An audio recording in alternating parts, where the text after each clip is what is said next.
They weren't screaming anymore. The man heard the quiet first, too still for a place that had once echoed with women's pain.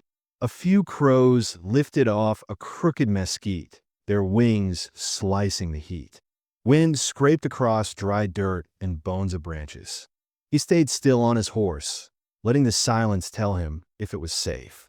That stillness out there, out past the gulch, wasn't right. It was the kind that came after something bad. Nathan Hollis dismounted, boots crunching dry gravel as he led his horse through the low brush. His long frame moved slow, quiet, trained by years of not being welcome in other people's trouble. But something about this felt different. The storm 2 nights ago had blown hard across the range, and now the land smelled of scorched wood and something else, iron and rot. He found the wagon on its side, one little broken clean off. Flies buzzed thick in the air. There were 2 women beside it, barely moving, if at all. One had her arms stretched out like she tried to crawl. The other was face down, her long black braid twisted in blood and dust. Nathan knelt beside the one on her back, brushing a strand of hair away from her face. Her eyes fluttered open, then blinked against the sun. Her lips were cracked, but she wasn't gone yet. Her skin was brown, flushed dark with fever, and her cheek carried the swollen imprint of a boot. She tried to speak, but only a dry rasp came. "I got you," he said, voice low, careful. "You're all right now." The second woman didn't respond, but she was breathing, just barely. Her dress was torn across the shoulder. Bruises covered her collarbone. Her body curled in on itself like it was trying to disappear. Nathan worked fast. Water first, then shade. He rigged a tarp between mesquite branches to block the sun and used the saddle blanket to keep their skin from burning. They weren't safe here, but moving them before they could even sit up might kill them. He looked around. No other tracks, no one coming back for them. Whoever did this had left them to die. By dusk, they both had enough water to whisper. The one with the braid spoke first. "Where are we?" she asked in a shaky voice. Nathan met her eyes. "Far from help. You got a name?" She hesitated. "Naomi." The other woman stirred beside her, struggling to push herself up. Her eyes, wide and watchful, met Naomi's. "She's Sarah," Naomi said quietly. "My husband's second wife." The words landed heavy in the dirt. Nathan blinked. He hadn't expected that, not because it shocked him, but because of how quietly it was said, like it was something shameful to speak aloud. "He did this to you?" he asked. Naomi didn't answer right away. Her gaze drifted toward the broken wagon, then back to him. "He left us." She didn't need to explain. The bruises, the blood, the torn clothes, all of it spoke for itself. Nathan built a fire as the last light faded, careful not to draw too much attention. He boiled more water and poured it into the tin cup he kept with his gear. Neither woman touched the food, but they drank. When they finally dozed off, he didn't sleep. He sat cross-legged in the dirt, rifle across his lap, eyes on the dark horizon. He'd seen a lot of ugly things working freight routes, watching men trade whiskey for women, horses for silence. But this was the kind of wrong that sticks. They rode out the next day at dawn. He tied together a travois to drag behind his horse, lashing it with leather and rawhide. He wrapped the women in blankets, then laid them side by side. Naomi flinched when he lifted her. Sarah didn't even wake. The trail back to his cabin was rough and narrow, but it was the only place he could take them where there wouldn't be questions. He lived 6 miles past the nearest post road, tucked up near the hills where the mesquite thinned and the deer ran lean. Folks around there knew to leave him alone. That's why he stayed. Naomi woke more on the second day, sitting up with effort, watching him as he cooked beans in the pot. She didn't talk much. She just watched. It took 3 days before Sarah spoke. "Is he coming?" she asked Naomi in a low voice, eyes darting. "No," Naomi whispered. "He's not." That night, Naomi asked Nathan if they could stay longer. He looked at her, really looked. Her face was cut high on the cheekbone, swollen purple, fading to yellow. But underneath it, she had sharp features, strong lines, deep brown eyes that didn't blink easy. She wasn't weak. Not anymore. You can stay, he said. His cabin was small. One room with a stone hearth, a cot, and a straw-stuffed mattress on the floor. He gave them the bed and slept outside for a while, under the lean-to with his horse. He fixed a door latch that had been hanging loose in spring, chopped wood, tended the snare lines. Naomi helped him once she could stand, limping at first but determined. She carried water, stirred the beans, even helped him patch the roof when the rains came again. Sarah stayed quiet most days, moving slow, eyes always scanning the trees. She doesn't talk much, Naomi said one night as they sat near the fire, the rain tapping on the roof. She don't have to, Nathan replied. Plenty of folks carry what they can't say. Naomi looked at him like she understood that in her bones. Days passed, then weeks. The women started to breathe easier. Sarah began to laugh, just once, when a squirrel ran across the cabin roof and fell through the loose shingle. Naomi started singing again, soft, wordless things from deep in her chest. But Nathan? He didn't change much. He still rose with the sun, rode out to check fence lines, said little. Still, there were moments, quiet ones, when he caught Naomi looking at him like she was seeing a man, not just the one who'd found her broken and dying. He didn't know what to make of it. One morning, while fixing a fence post out back, he heard Naomi humming. It was the same tune she sang when she didn't think anyone was listening. He glanced over his shoulder. She was washing clothes near the stream, her sleeves rolled to the elbow, hair tied back. For a second, just one, it didn't feel like something broken. It felt like something new. But trouble always finds what tries to heal. And Nathan knew, deep down, that whatever they'd escaped wasn't finished with them yet. Nathan didn't ask questions at first. Not because he wasn't curious, but because he respected silence more than he did words. Silence had raised him, after all. Silence had followed him through war, across the empty plains, and into the quiet cabin he called home. But after weeks of sharing space with Naomi and Sarah, something in him started to shift. Not fast, just soft around the edges. He noticed things. Naomi flinched at sudden noises. Sarah barely ate unless Naomi did first. They slept back to back on the mattress like it was instinct, like they had learned to protect each other without words. One night, when the fire had died low and the only sounds were wind and horses shifting outside, Nathan asked, "How long were you with him?" Naomi didn't speak right away. Her fingers were laced in her lap. Her eyes were tired. "Since I was 15, she said. He bought me off a man who owed him debt." Nathan looked away, not out of shame, out of fury. Quiet, useless fury. He didn't ask who the man was. He didn't want to know yet. Sarah came 2 years later. She was 12. Nathan's breath caught. She saw it. "She's 16 now," Naomi added. "We told folks we were sisters when we passed through town. Kept our heads down. We never stayed long. He never wanted us seen too much." Naomi didn't cry, but her voice hollowed out like the words had been rotting inside her for years and were finally starting to fall apart. Nathan said nothing. He just set another log on the fire. "You ever kill a man?" she asked him then, quiet. Nathan looked into the flames. "I have. Did he deserve it?" Nathan nodded once. He did. They left it at that. A few days later, Naomi walked with him out to the field where the chickens had started nesting again. She had a limp that hadn't gone away, but she didn't complain. That morning, a rider had passed near the trail. Not close enough to see the cabin, but enough to raise the hairs on Nathan's neck. He'd sent Naomi back inside and watched from the ridge, rifle ready, until the dust trail disappeared. It was the first rider they'd seen in over a month. Later, when they returned from checking the coop, they found Sarah sitting in the dirt behind the cabin, holding something in her hands, a blue ribbon frayed at the edges. "She got that from her mama," Naomi said softly. "Kept it hid all this time, even when he took every dress she owned." Nathan didn't ask where Sarah's mother was. He figured the answer was buried somewhere far from Mercy. That night, Naomi told him more. His name was Lyle Morton. Folks called him preacher, but he wasn't no man of God. Nathan froze.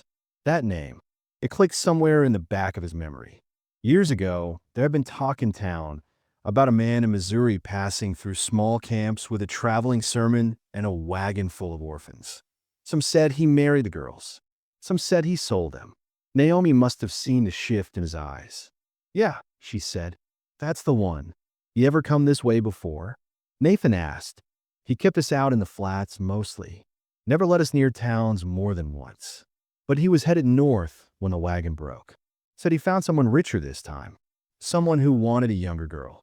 Nathan's jaw clenched. "I told him I'd rather die than watch him sell Sarah," Naomi said. "So he beat me bloody, then pushed the wagon off the ridge. Figured the coyotes would finish what he started. But they hadn't.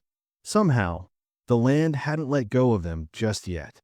As word spread in town about a stranger passing through asking after two women, tension crept up through the hills.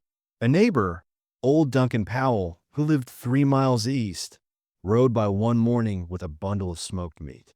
He was the kind who always had more questions than kindness, and Nathan didn't like the way his eyes lingered on Naomi when she stepped outside to gather water. "She yours?" Duncan asked with a crooked grin. "No," Nathan said flat. Duncan whistled low. "Well, whoever she is, you best keep her hid. Word is somebody's looking." Rode through town a skin about a dark-haired woman with a limp and a girl that don't talk. Naomi's hand tightened around the pail. Sarah stood just behind the cabin door, half hidden. Nathan didn't answer Duncan, just took the meat and nodded. After the old man left, he took the rifle down off the hooks. That evening, they moved everything inside. Naomi helped board up the back window. Sarah gathered the loose chickens into the shed. They didn't say it aloud, but they all knew someone was coming. The next day, Nathan rode into town alone. It was the first time he'd gone since finding the women. He stopped at the livery and spoke with Reuben, the blacksmith, who always had more gossip than customers. "Preacher came through here yesterday," Reuben said, spitting into the dust. "Real smooth talker. Asked about a man who lived alone up in a ridge. Sound like anyone you know?" Nathan said nothing. "Had a scar on his cheek," Reuben added. "Said his 2 daughters ran off. Claimed he's looking to bring them home." Nathan didn't believe a word of it. He left town fast, rode hard up the trail. By the time he reached the cabin, the sun was low. Naomi met him at the door, rifle in hand. "You see him?" she asked. Nathan nodded. "I'm not running," she said. "I ain't asking you to." That night, Sarah had a nightmare. Nathan heard her screaming through the wall. Naomi sat with her until she calmed. When the girl finally slept, Naomi stayed at the window, watching the dark. "He won't stop," she said. "You know that." "I know. You should have left us." "I couldn't." Naomi turned toward him, her face lit only by the last flickers of firelight. "Why?" He looked at her for a long time. Then he said the only thing that felt true, "Because someone should have helped you a long time ago." Naomi didn't say anything, but her eyes, for the first time since he'd found her, filled with tears. Not panic, not fear, just sorrow. The kind that sinks into your bones when you realize you might actually survive. In the following days, Nathan worked harder than ever. He dug traps along the lower ridge, moved the horses closer to the cabin, kept his rifle clean. Every night, Naomi sat beside him on the porch while Sarah drew pictures in the dirt. She'd begun talking more, just soft things. Names of birds, flowers she remembered from when she was little. Naomi watched her like a mother would, though they were never born sisters, never born into safety. Nathan began to understand what it meant to carry someone else's pain. Not just carry it, but share it. And that scared him more than any bullet. He hadn't asked for this. But it was his now, and he knew the storm was still coming. The air shifted before anything else did. It was a small change, less wind through the trees, birds quieting earlier than usual, animals moving differently along the ridgelines. Nathan noticed it because he noticed everything, especially now. The mountains seemed to hold their breath in the afternoons, like even the land knew something was circling closer. But inside the cabin, Life was beginning to stir in ways he hadn't expected. Sarah laughed again, really laughed. It came one morning when Nathan walked out of the shed in a tangle of broken wood and feathers after chasing a stubborn chicken that had escaped its pen. His hair was full of straw, and he had a long scratch down one cheek. She'd stood behind Naomi, her fingers to her mouth, shoulders shaking with quiet joy. And when Naomi turned to see what she was trying to hold back, the laughter spilled out between them both. Nathan hadn't known what to do with that sound. It didn't belong to the women he'd found bleeding in the dirt. It belonged to someone else, someone alive. The sight of them laughing, just for a moment, like they were regular folks, shook him more than any threat ever had. "You look like you lost a fight with a porcupine," Naomi said with a crooked smile, her hands on her hips. "I'll let it win," Nathan muttered, brushing hay off his shoulders. That was the first morning Naomi placed her hand on his arm. It was just for balance, to steady herself as she leaned down to take the pail from him, but her touch lingered and he didn't move away. Small things started happening after that. Naomi began humming again while she washed clothes at the stream, and Nathan found himself listening for it. Sarah took to drawing on scraps of brown paper with a charcoal stub she kept from the fire. Her pictures were mostly animals and trees, but once Nathan noticed she'd drawn a man with a wide hat standing beside a tall woman and a girl. He didn't ask, and she didn't explain, but the drawing stayed folded on the mantel for days afterward. They were healing, just not in the way people talk about. It wasn't some grand moment, no sudden miracle. It was quiet, painfully slow. Some days were still bad. Sarah would wake up with tears in her throat and sit by the fire for hours, rocking gently. Naomi would stiffen if a branch snapped too close to the cabin. But in between the cracks, something tender had begun to grow. A thread between them all that wasn't just survival anymore. It was trust. One evening, as they watched the sun fall behind the far hills, Naomi sat beside Nathan on the porch steps. She was quiet at first, eyes fixed on the pink sky. "Do you think people like us get second chances?" she asked. Nathan looked at her. "Ain't sure I believe in chances. Just choices." She nodded, almost like she'd known he'd say that. "Then maybe this is ours." He didn't reply, but she leaned her head against his shoulder for the first time, and he let her. He hadn't been touched in years, not like that. Not gently. The weight of her head wasn't heavy, it was grounding. The days got longer. Spring began to take shape in the green of new grass and the return of birds nesting in the rafters. Sarah began planting small rows behind the cabin, beans, squash, herbs Naomi remembered from her mother's garden. Nathan built her a fence to keep the deer out, even carved her a small trowel when she couldn't dig with her fingers raw. She thanked him without words, just a nod and a look that stayed with him all day. Then came the rain. It hit hard one night, sudden and wild, and water poured from the hills like the land was wringing itself out. Nathan moved fast to tarp the roof and pull the horses inside the lean-to. Naomi helped without needing to be told. She was stronger now, her limp less noticeable. Sarah held the door open as they hauled blankets and tools inside. That night, the fire crackled hot against the storm, and for the first time, all three of them sat close together. No distance, no fear, just the warmth of something nearly like home. Naomi brushed her fingers over a scar on Nathan's hand. "This from a war?" she asked. He nodded. "Tried to drag a man out from under a wagon in the middle of a fire. Got burned for it. Did he live?" Nathan didn't speak for a moment. Then he shook his head. "Still tried," Naomi said. Her hand stayed on his. He looked at her then, eyes soft in the firelight. "You did too." She smiled, not proud, just sad and quiet. Sometimes trying is all we get. The next morning, the trail outside was nothing but mud. Nathan strapped on his boots and went out early to check the snares and see what the rain had done to the slope. When he returned, he found Naomi chopping vegetables with Sarah. There was music playing from the old wind chimes outside, still ringing from the night's wind. He stood in the doorway, watching them. Naomi glanced up and caught his eyes. For a long second, neither of them looked away. They ate dinner together every night now. They spoke more, too. Naomi told stories about her childhood, what little she remembered before Lyle. Sarah began asking Nathan questions about horses, trees, stars. She trusted him now. That was plain.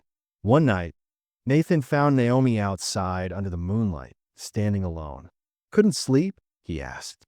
"Didn't want to," she replied. "Feels like if I close my eyes, it might all disappear." He stepped closer, the chill in the air pulling them together. "It's not going anywhere," he said. "Not as long as I can help it." She turned toward him, really turned, and the way she looked at him made the world tilt a little. Her lips parted like she wanted to say something, but no words came. She just stepped forward and placed her hand on his chest. It was the first time they kissed. Slow, careful, like people who'd forgotten what safety felt like. They didn't speak afterward. They didn't need to. In the following days, something loosened in Nathan. He began to smile more, even laugh once. He taught Sarah how to tie knots and fix broken hinges. He showed Naomi how to use the rifle, just in case. She picked it up fast, steadier than she expected. "I'm done being helpless," she said, her voice steady. But even in all that softness, the threat still lingered. Nathan kept one eye on the road. He checked the hills every morning. He'd spotted a rider far off once, a shape on a ridge too far to name. But he didn't tell the women. Not yet. Not when peace had finally begun to take root. One morning, Naomi came to him with a piece of paper. It was a map she'd drawn from memory, showing where Lyle might go next. A town north, near the river, where he had followers, people too scared or too broken to leave his side. "We could warn someone," she said. "Tell the marshal." "He's got no proof," Nathan replied. "We do that. We put a target on us. But if we do nothing, he'll just take someone else." Nathan stared at the map. The urge to protect them was a fire in his chest, but so was the pull of justice. He didn't know which would burn him worse. That night, Naomi laid beside him in silence. Then she whispered, "I don't want to run again. I want to live." He wrapped his arm around her. "Then we'll fight, if we have to." In the quiet, Sarah curled on the mattress nearby, holding her ribbon like a prayer. The days after were tense, but filled with purpose. Nathan began setting traps wider out. Naomi kept a watch schedule. Sarah learned how to signal from the ridge with a mirror Nathan rigged for her. The bond between them had changed. It wasn't just rescue anymore. It was something deeper, built out of pain, sure, but shaped into something stronger. Hope had taken root in all of them. It wasn't loud. It didn't shout. It whispered in the way Sarah smiled now without fear. In the way Naomi touched Nathan's shoulder when she passed. In the way Nathan listened to the wind and, for the first time in years, didn't only expect danger. But danger was coming, and none of them could stop what was already on its way. Still, they had each other now, and that meant they wouldn't face it alone. It started with hoofbeats in the distance, too many to be a passing rider, too spaced apart to be a herd. Nathan stood at the edge of the slope, hat low, rifle slung across his shoulder. His gut told him before his eyes confirmed it. Trouble was back. Dust rose in the far distance. 3 horses, maybe 4, moving slow, like they weren't looking to chase anyone, just closing in. Watching, he went down the hill and told Naomi first. She didn't ask who it was. She just nodded and went to check on Sarah. They were both stronger now, more alert, not frozen in the same panic as before. But that didn't mean the fear had left them. Fear lived in different places now. It showed up in the way Naomi packed bags without being asked, in the way Sarah put her ribbon deep in her pocket, like she was preparing for something permanent. Nathan didn't tell them the whole truth. Not yet. He'd seen something else too. One of the men riding out there had a scar across his jaw. Lyle Morton. The preacher had come to collect what he'd lost. That night, Naomi sat by the fire with her knees drawn up, arms wrapped around them. She hadn't spoken since sundown. Nathan offered her tea, but she didn't take it. Finally, she looked at him and said, "If he gets close enough, I won't let him take her again. I don't care what happens to me. I won't let him take either of you." Nathan said. But Naomi shook her head. He always finds a way. You don't understand. He owns people, not just with fists, with words, with fear. Sarah would freeze if he got close. He knows what to say to make her stop moving. Her voice cracked a little. Me too, she added quieter. Nathan's jaw tightened. You're not the same woman he left bleeding in the dirt. But I still hear him, she whispered. Every time I try to sleep, every time I see Sarah smiling, I wonder if it'll be the last time. That night, Nathan didn't sleep outside. He lay down near the door, rifle in arm, heart pounding, not from fear of Lyle, but from the quiet truth in Naomi's voice. She was brave. So was Sarah. But being brave didn't mean you stopped being broken in the places someone else had shattered. In the morning, Sarah refused to eat. She sat at the far end of the room, curled up, barely blinking. When Naomi tried to get her to come outside, Sarah pulled away. He'll smell me, she said. That was the first time Nathan had seen Naomi cry. Not loud, not panicked, just one long breath before the tears rolled down her face. She reached for Sarah, but the girl wouldn't move. She's going backward, Naomi said later, pacing the cabin. She's going back into herself, that place she used to hide. Nathan watched Sarah, curled in a ball near the hearth, and he thought of his own hiding places, the silent ones he'd built inside his head during the war. Sometimes, when the gunshots had stopped but the smell of blood was still thick, he'd stare at the sky and pretend he wasn't there. Pretend he was somewhere clean, somewhere no one could reach. That kind of silence doesn't go away. It just learns to wait. We can't run, Naomi said, breaking him out of his thoughts. She won't survive it again. We're not running, he said. We're going to end it. But those words didn't come with confidence. They came with dread. Because Nathan knew, deep down, that if he failed, if he couldn't protect them this time, they wouldn't make it back. The pressure mounted. The next morning, a rabbit Nathan had trapped was left gutted on their front porch. Naomi found it. The skin was peeled back carefully, methodically. A message without words. Nathan didn't show Sarah. That afternoon, Naomi pulled the rifle down from the hook and asked Nathan to show her again how to shoot. Some part of me wants him to come close, she said, hands tight around the stock, so I could finally look him in the eye when I pull the trigger. But her hands shook. Nathan stood behind her and adjusted her grip. Don't shoot to prove something. Shoot to stay alive. Later, she confessed something to him. They were sitting outside, dusk sinking into the trees, when she said, he made me say I loved him, even when I didn't, especially when I didn't. Nathan stayed silent. He used scripture, said obedience was holy, said Sarah would go to hell if she disobeyed. I watched her cry through a wedding vow when she couldn't even spell her own name. Nathan wanted to kill the man right then, with his bare hands. Not for justice, not for peace, just to make that voice, the one Naomi couldn't stop hearing, disappear for good. But Naomi said, if I see him again, I don't know if I'll scream or go silent. That's what scares me most. The truth was, Nathan was afraid too, not of dying. He'd made peace with that a long time ago.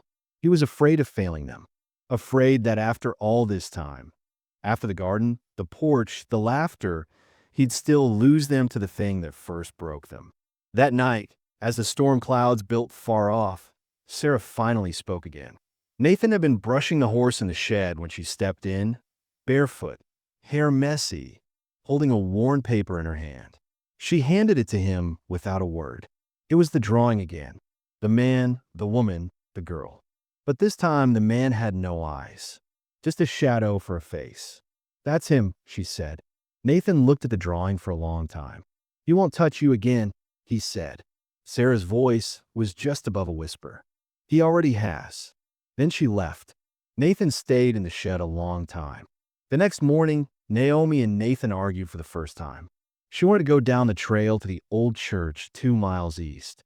She said maybe there'd be help, or at least shelter if they had to split up.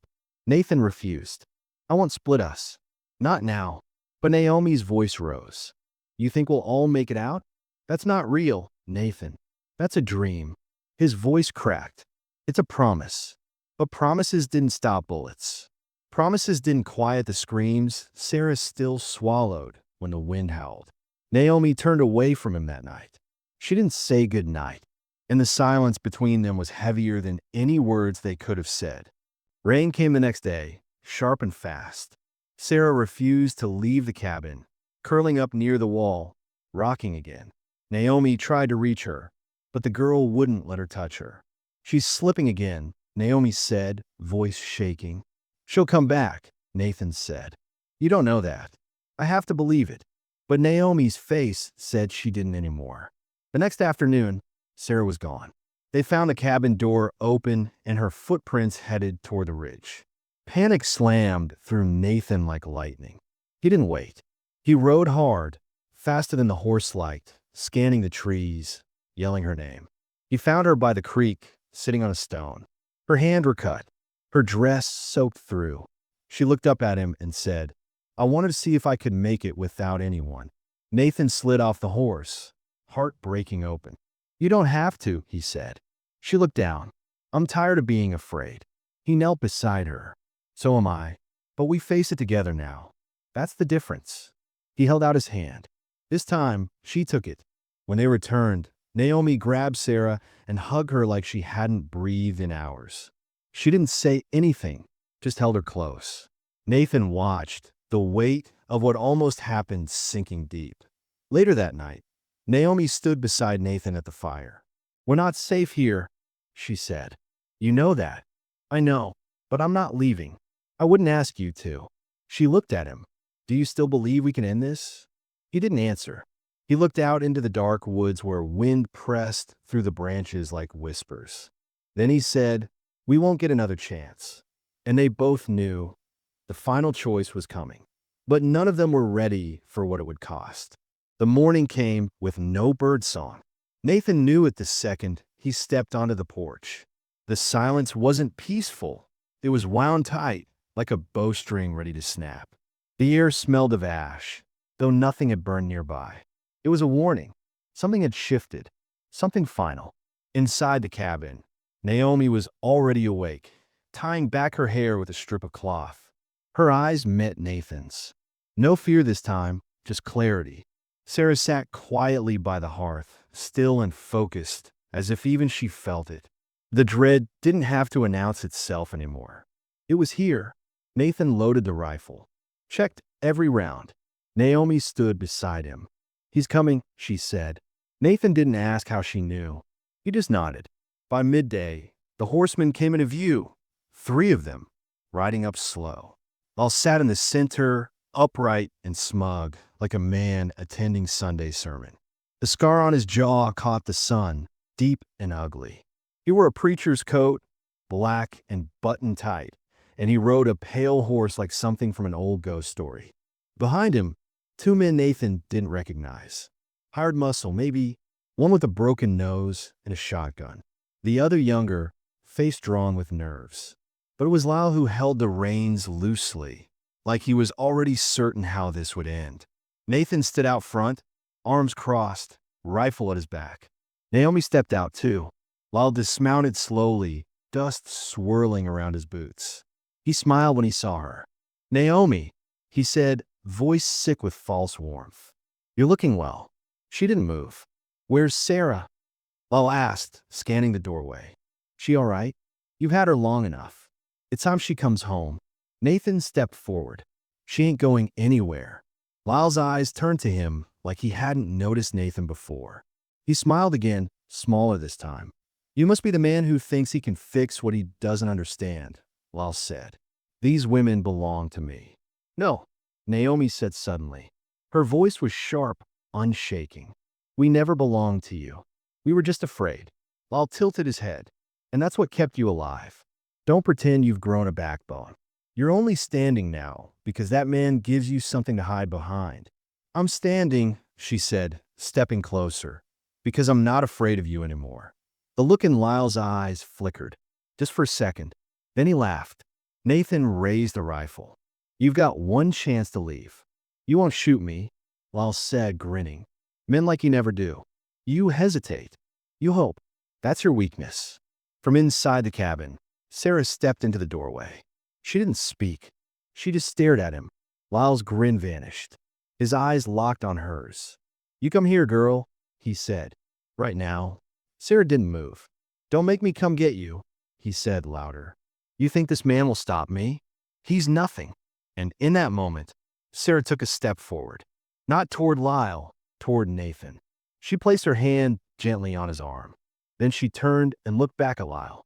"I'm not afraid of you," she said, barely above a whisper. "Not anymore. I'll step forward. You ungrateful little." The gunshot rang out before the word finished. It wasn't Nathan. Naomi stood behind him, rifle still warm in her hands, her face unreadable. Lyle staggered, then dropped to his knees, blood blooming fast through his coat. He stared at her, confusion replacing the anger. "I loved you," he said weakly. "No," Naomi whispered. "You owned us." Then he fell. His men froze, panic clear. The one with the shotgun dropped his weapon and turned his horse fast. The other followed, not bothering to look back. The silence after was sharp. Sarah was shaking. Naomi lowered the rifle slowly, tears streaming down her cheeks. Not from regret, from release. Her hands trembled. Nathan caught her before she fell. They sat together in the dirt. Sarah curled beside them, clinging to Naomi like she was the only steady thing left in the world. No one spoke for a long time.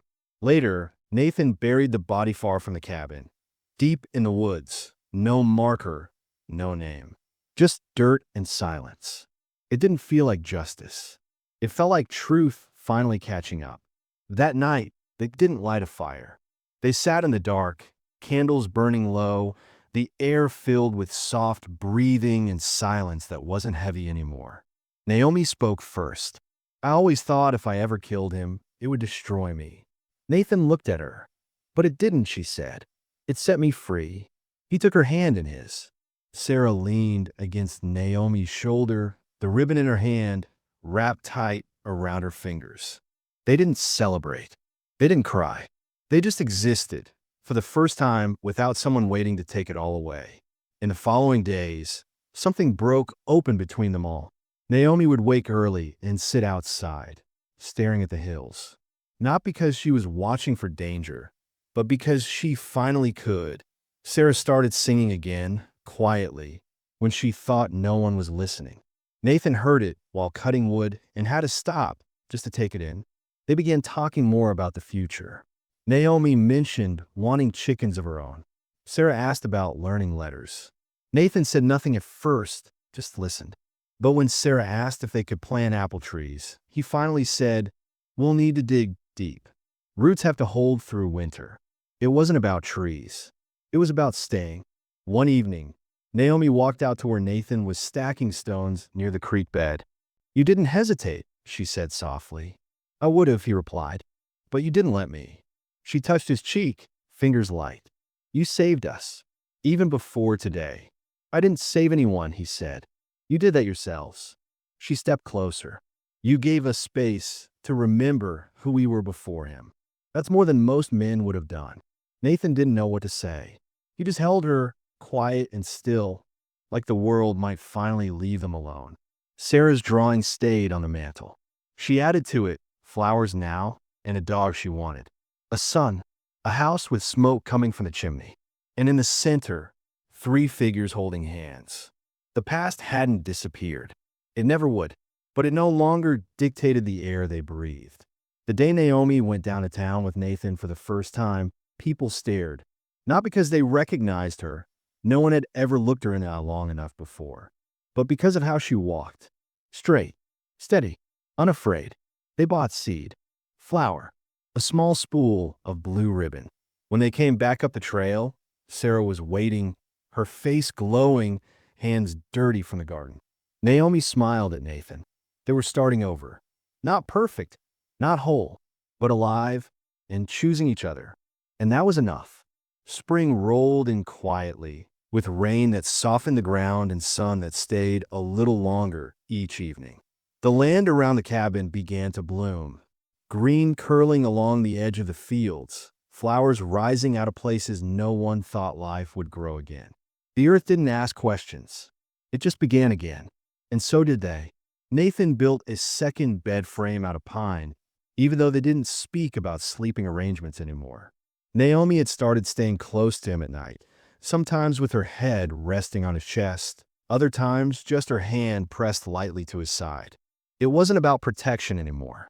It was about peace, about choosing to lie beside someone without fear of waking up to pain. Sarah began planting early in the mornings, often barefoot, the hem of her dress soaked in dew. She spoke more freely now, her voice stronger, lighter. She'd taken to calling Nathan by his first name without hesitation. She even smiled when he teased her about her stubborn carrots and crooked bean rows. One evening, Naomi pulled Nathan outside beneath the half-set sun. They stood by the ridge, the same place they'd once looked out and waited for danger. Now they stood in silence, arms brushing. She wore her hair loose, something she rarely did. The wind tugged gently at the strands. "I was afraid I'd never feel something like this again," she said, voice low. "What's that?" he asked. "Safe. Want it." He didn't speak at first, just took her hand, rough with work and strong in a way that made him proud. Then he said, "You've been both since the day I found you. I just didn't want to say it before you could believe it yourself." She turned to him, eyes soft. "I believe it now." The kiss was quiet, just like everything between them, slow, deliberate, filled with all the things they hadn't known how to say. He didn't pull her in too fast. She didn't hold on like she was drowning. They kissed like people who had already survived the worst, and who had no plans to lose each other now. That night, she didn't go back to her bed. She stayed with him, curled beside the window, where moonlight painted the walls silver. In the early hours, she whispered in his chest, "I want this. All of it. You, her, the work, the quiet." Nathan kissed the top of her head. "It's yours." They didn't call it marriage. There were no vows, no preacher, just shared mornings and a promise made in the way he brought her tea before sunrise and the way she stitched his shirts where the seams were worn. Sarah began reading more. Naomi taught her from old pages she remembered by heart. Parables, poems, stories with girls who didn't get stolen but found themselves instead. One afternoon, Sarah handed Nathan a note, carefully scrawled in her uneven hand. "Thank you for not talking when I couldn't." He kept it in his coat pocket. The land kept growing.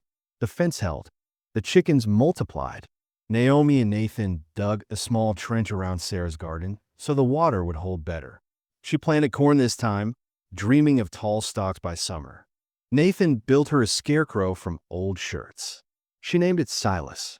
One evening, Naomi sat beside him and said, "I want to make this land ours.